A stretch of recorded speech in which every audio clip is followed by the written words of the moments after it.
My name's Danielle Dupuy. I'm from Newbury Park, California.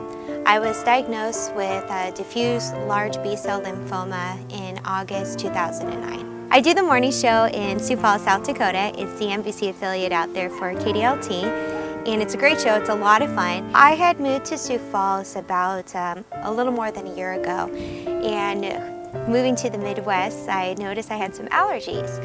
Thought, okay, just some regular allergies. I'll go into my doctor, get some medicine to help with that. The resident training comes into the room, and of course the doctor says, oh, go ah. And I went ah, and she noticed my right tonsil was very enlarged.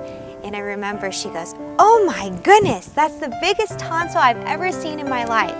And I'm starting to get a little nervous here because I'm in for some allergy medicine. And I go, why? Does my tonsil look different? And she said, I think we need to get the doctor in on this.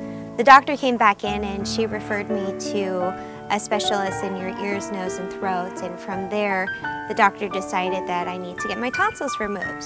So I thought, okay, I'm just going in for a tonsillectomy, just remove my tonsils and find out why it was so big, probably maybe something benign, or it could possibly be cancer. Well, they removed my tonsils and did a biopsy of my tonsils, and that's when they found the lymphoma. That was in August, and we started treatments right away after that. Well, it was scary just because I was going in for a tonsillectomy. I never thought it could possibly be cancer. I mean, people get their tonsils removed all the time. So for me, it was a big surprise. I would have never expected it.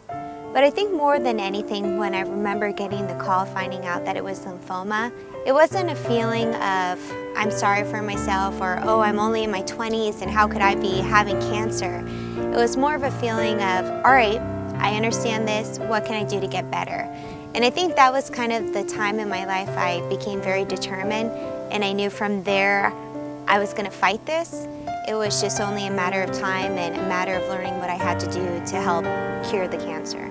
So for me, I learned that there's stressors in life, but they shouldn't overcome your life. Sometimes you should sit back and take in the greater picture because things happen and you can't control them.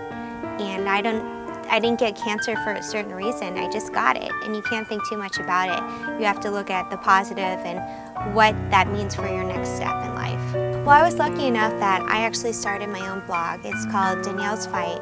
And this was a really powerful tool for me just because it was a way to release some of my feelings in a positive outlet. And it's kind of neat because I even have people from Canada emailing me saying, you know, I was just diagnosed with diffuse large B-cell. Thank you so much for having this blog because now I know a little bit more what I can expect. So I think that's been a great way for me to deal with it. Instead of seeing the negative of having a disease, for me, it's motivated me to do so much positive for other people.